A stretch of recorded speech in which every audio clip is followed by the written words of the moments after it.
At ngayon, pag-usapan naman natin ang episode 4 from the top 11 medical reasons kung bakit ang mga OFW applicants ay bumabagsak. At ito ay ang diabetes o high blood sugar.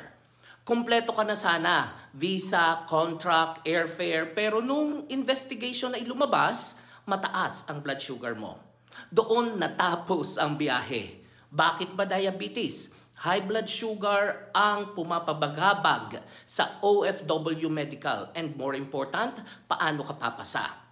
Ang high blood sugar o diabetes ay kondisyon na mataas ang blood sugar dahil kulang o hindi maayos magamit ang insulin. Karaniwang batayan ay ang FBS, ang HbA1c, tahimik ito minsan pero nagdudulot ng komplikasyon sa puso, bato, mata, paa. Kaya mahigpit sa physical examination or pre-employment medical examination o PEME.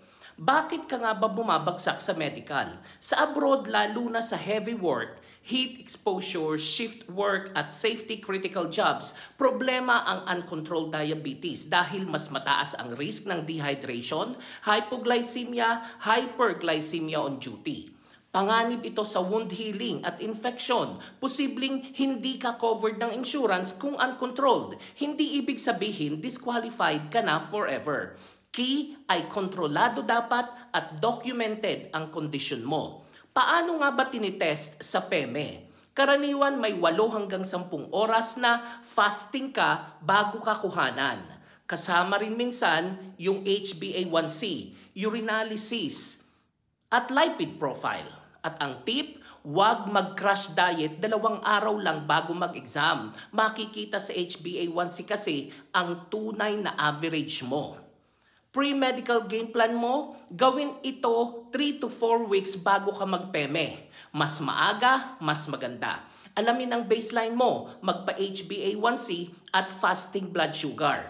Nutrisyon, kumain ng 1/2 plate na gulay, 1/4 protina, 1/4 whole grains, complex carbs like brown rice or oats. Bawas sa mga white rice, tinapay, pansit, soft drinks, milk tea, at matatamis. Gumalaw-galaw 150 minutes per week na brisk walking.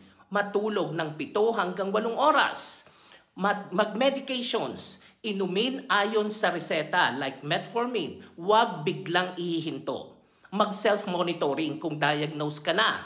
Like gumamit ng glucometer at ilag ang resulta. Isulat siya. Mag-hydrate. 2 to 3 liters of water a day. Umiwas sa pag-inom ng alak at energy drinks. At sa araw ng examination, kung fasting blood sugar ka or mga investigations, huwag kumain 8 hanggang 10 oras bago ang examination. Pwede tubig lang. Insulin o gamot timing. Sundin ang payo ng doktor. Pwedeng kasing magka-hypoglycemia ka kung dire-diretsong walang kain. Pagkatapos ng blood drawing or blood extraction, mag-almusal ng tama para makaiwas sa pagkahilo. Dalhin ang reseta, listahan ng gamot, recent lab test, glucometer login at ipakitang controlled ka na.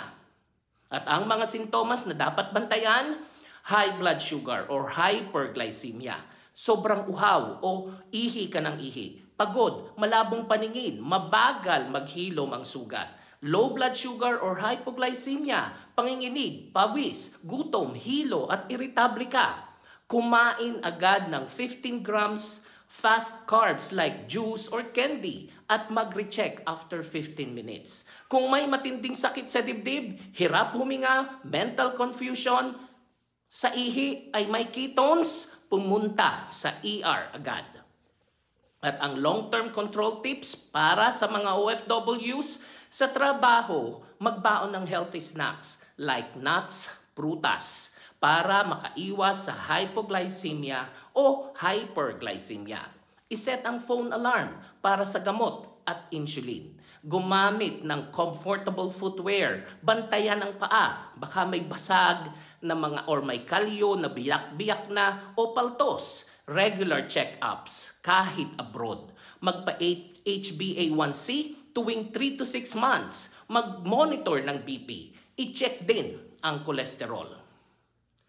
Hindi matatamis na pangako ang kailangan, kundi consistent na disiplina. Kung maaga mong kinontrol ang asukal, papasa ka sa medical at mas tatagal ka sa trabaho. Alagaan ang kalusugan para tuloy-tuloy ang pangarap mo. Ako po si Arlene para sa Health Real Talk. Have a nice day, everyone.